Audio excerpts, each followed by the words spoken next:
Sawadee Krap and welcome to another episode here for the Funky Pod Mindful Media and Communication. I'm glad you're back again, and we're talking about a little bit of, well, yes, serious, but also not serious, and then again, super serious. We're talking about football to some extent. If you're a football fan, soccer for the Americans, but you should get used to this, calling it football by now since you're all big football fans ever since Messi came over.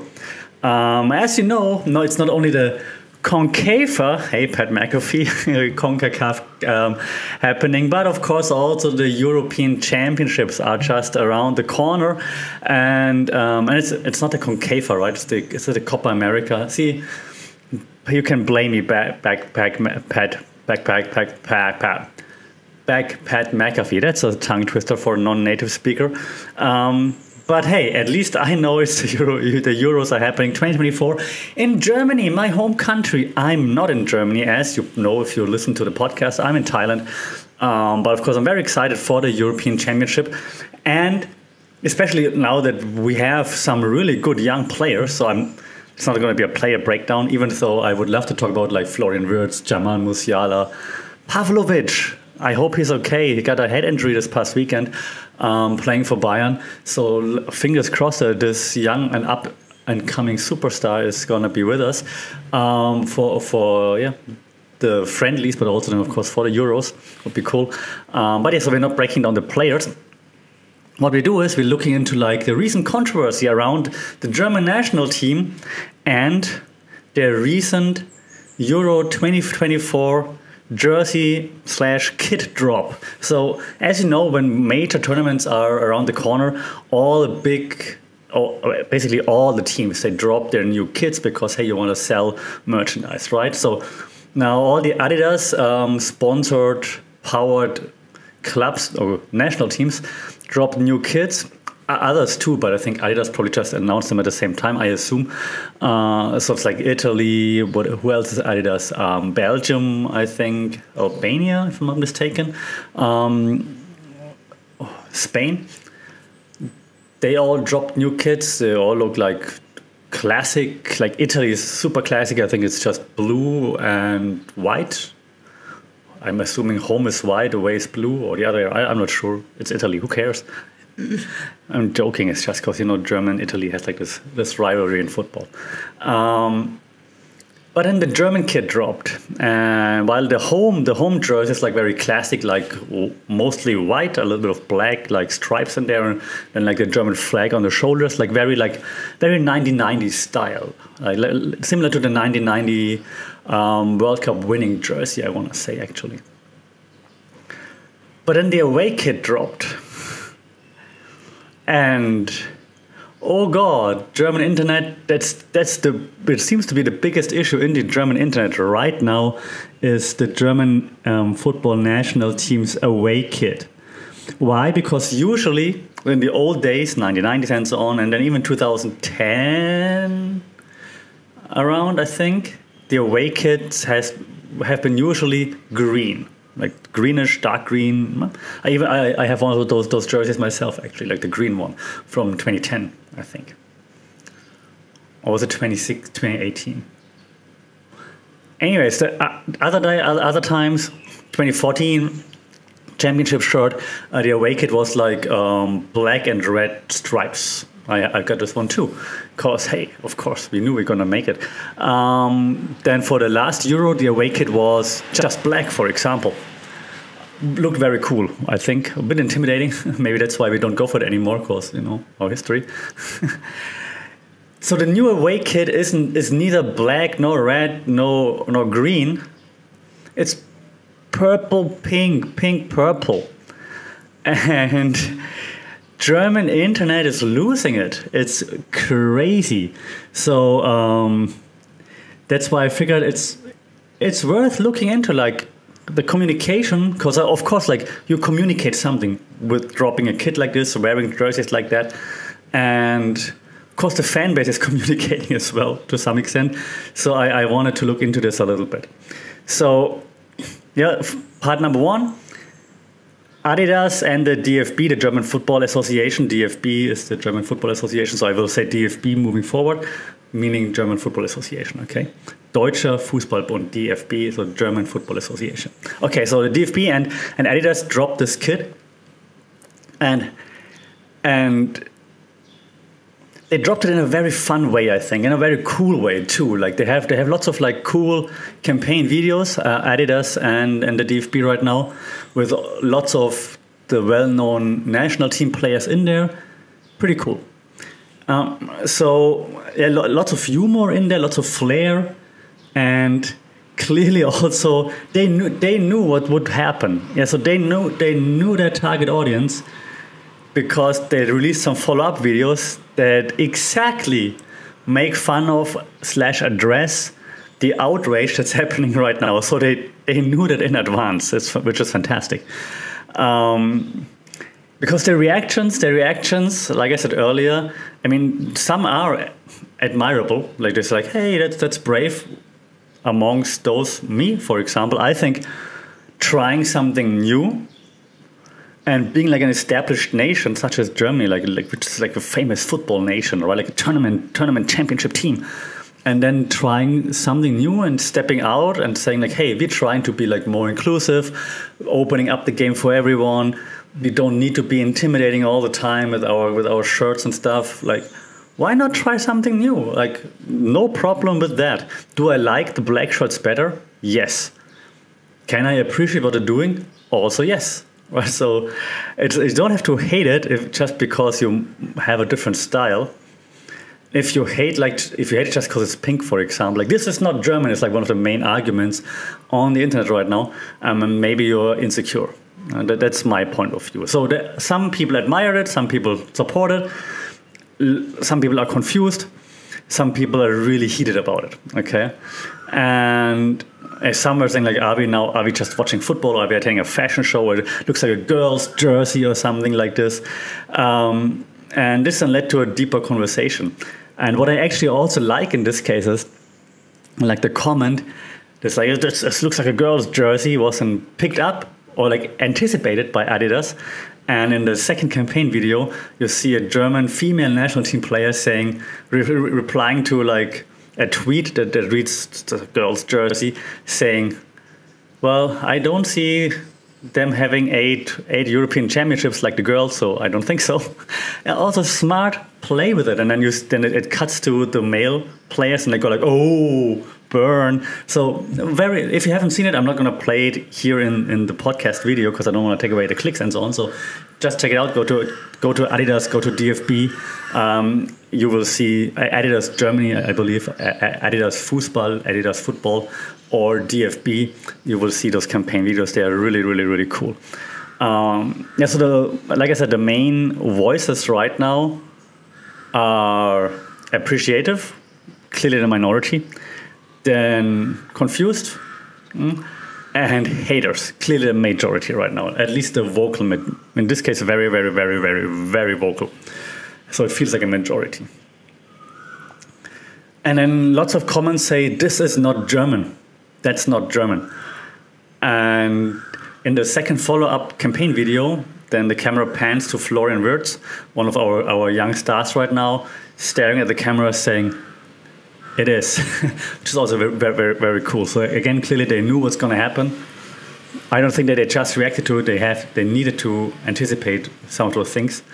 So very, very, very well done from a marketing point of view, like being prepared and communicating and replying to the comments they knew they would get, which was pretty smart. So knowing your audience, very, very important, very well done here by Adidas and whatever agency is behind that.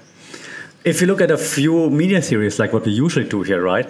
So we could look at like a very basic model. So I hope my students are listening right now. You could look at Stuart Hall's encoding decoding model. We just had it in our midterm exam, by the way. We see Adidas and the DFB's message here met with like a myriad of interpretations, right? So this showcases the diversity of audience reception based on cultural and personal lenses. Decoding and encoding, right? Based on the audience's background, the cultural influence, and so on. If you've ever taken any of my classes, you should be aware of that. If not, come take one of my classes. We also have the agenda setting theory ready here, of course, right? Oh, before I go there, decoding, encoding, of course, also clearly indicates or shows which cultural background you're from. And then, of course, also actually kind of like unravels like a deeper view onto the audience itself. Actually, if you see, oh, that's how you react to a pink T-shirt, you're reacting like this, something is not okay with you. I mean, it's at the end, it's a T-shirt, right?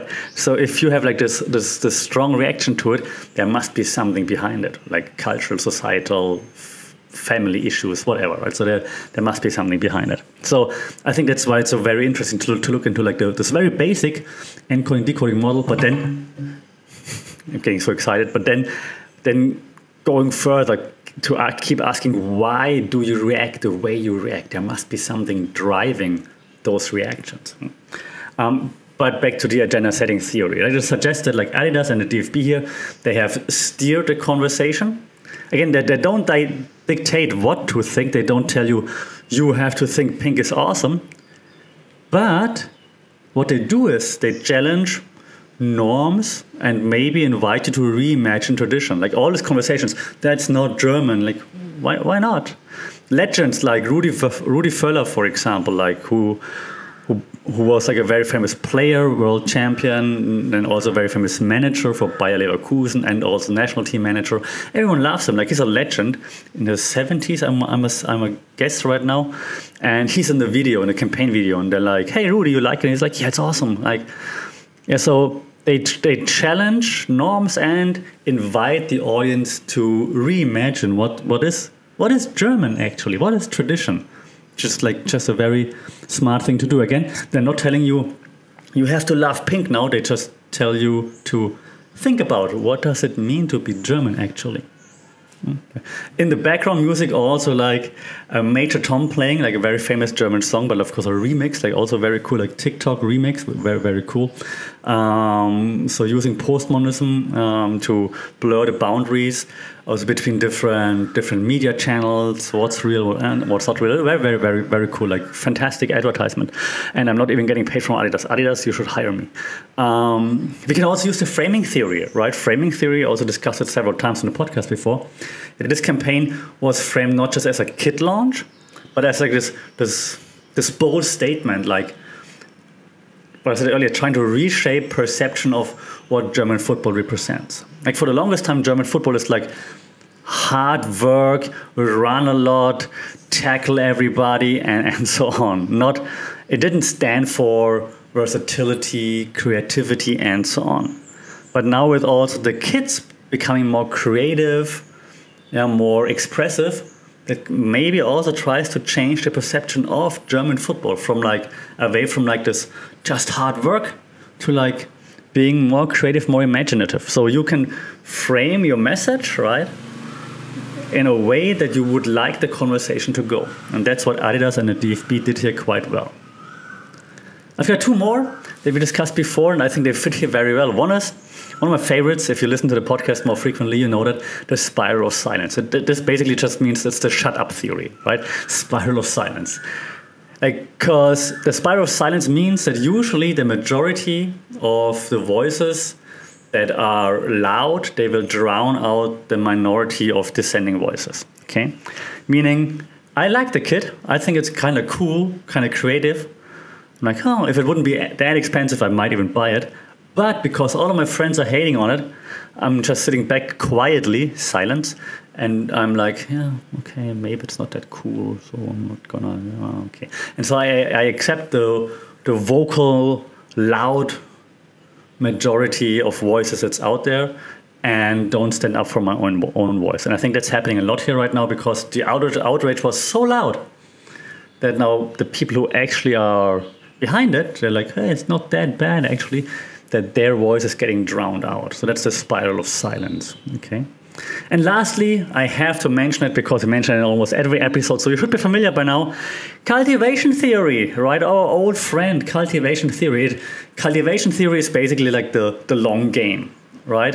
Over time, And so you're exposed to the message over and over again for a long period of time, and then you get to accept it, understand it, maybe even make it your own. So over time, this very bold new move may well also cultivate this new cultural acceptance and perhaps even preference for innovation in sports apparel, and making people understand that you don't always have to stick to the same old things just because.